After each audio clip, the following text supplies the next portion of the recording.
next to last spring tour telecast in El Paso. Next week, Edmond, Oklahoma. And here now we're looking at one of the two left-handers, one of the three that Bo mentioned, Jess Stayrook, San Diego, California.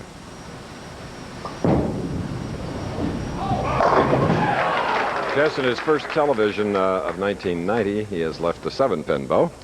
Plays the big hook out to the left edge and is leading this tournament with 34 after 34 games, averaging almost 230, and just completely fell apart last night, losing every game except the very last game, surviving for the championship round. Hopefully can turn it around again today.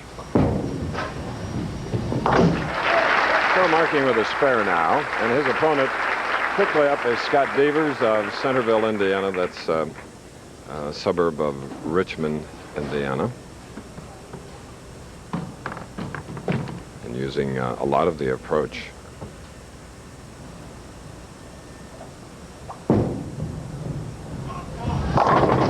And, oh, he's nice and smooth, isn't he? Scott Devers, an accuracy player. In these days of high friction lane surfaces, especially the synthetic lanes, have a higher surface friction than the wood lanes, causing the ball to hook a lot more. Devers still depends on accuracy. A nice push away, nice smooth swing, a little bit outside, but he tucks it back inside, right by that right foot, playing the extreme outside line. Finished 5th in this field and ousted Mike Albee, who finished 6th.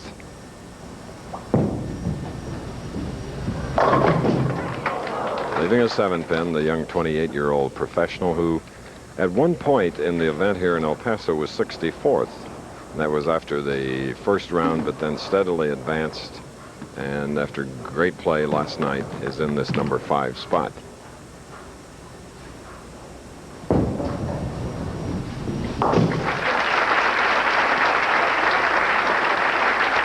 Scott Devers, whose last win was in 1988, his 3rd title. That was in Austin, Texas. With 1 title, Jess Stayrook.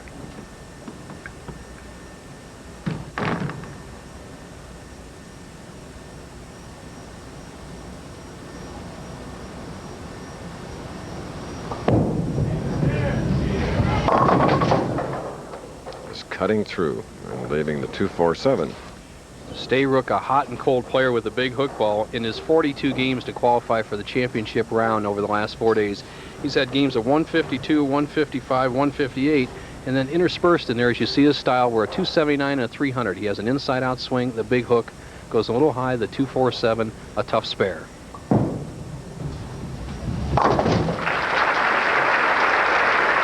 So the 31-year-old left-hander will move to the left side, and this is our first game. If you have just joined us, we're at Bowl El Paso, a very modern and beautiful bowling establishment.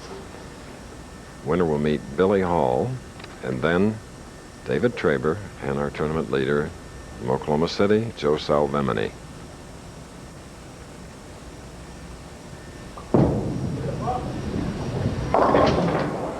And again, though, Jeff cuts through in 2-4-7. You're right, Chris. The big hook ball, and he's actually fighting it a little bit with perspiration on his hands. It's warm outside. It's warm in the bowling center. As you see the style and the position of Stayrook. Right over the second arrow, swings wide, then right up into the pins, drifting high, avoids the split. But once again, having trouble holding on the ball. Very warm in the bowling center. Difficult bowling conditions.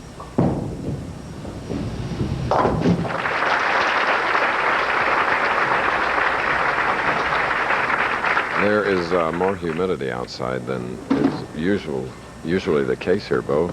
I expected it to be extremely dry, but we found it quite different. Very true, Chris. As you look at the grip of Devers, the full fingertip grip, and he uses a fairly straight shot, which is better when your hand is slipping. And leaves a 3-pin. Our scorekeeper today, as usual, when he's not on the telecast, Butch Soper, he finished 7th this week, so he got a paycheck. Nelson? Soper bowling very well, as you see Devers' ball just sliding by and leaving the 3-pin. With a conversion here, he would lead the match by 5.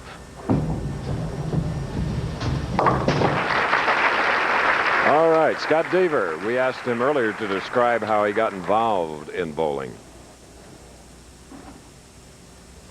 Well, I started out in the junior program at the age of 7.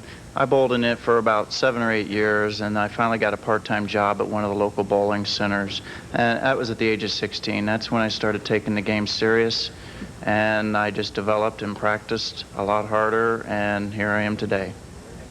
Okay.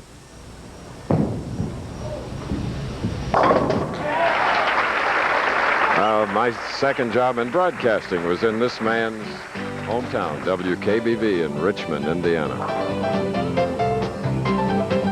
Descendant of the El Paso Open. We're in our very first game, nearing the halfway mark.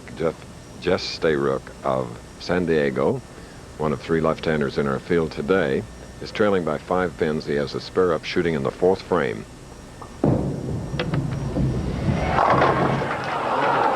Still can't get that first strike. Kind of an unlucky break there. Stayrook throws his best shot of the match. It just slashes the 5-pin out, and it shoots right in front of the 10-pin. Kind of an unusual pin action, but once again, I said, watch this pin action. Watch the 5-pin. There the ball strikes the 5-pin and actually drives it straight back. The 6-pin comes off the sidewall. A very powerful shot. Bad break. Okay.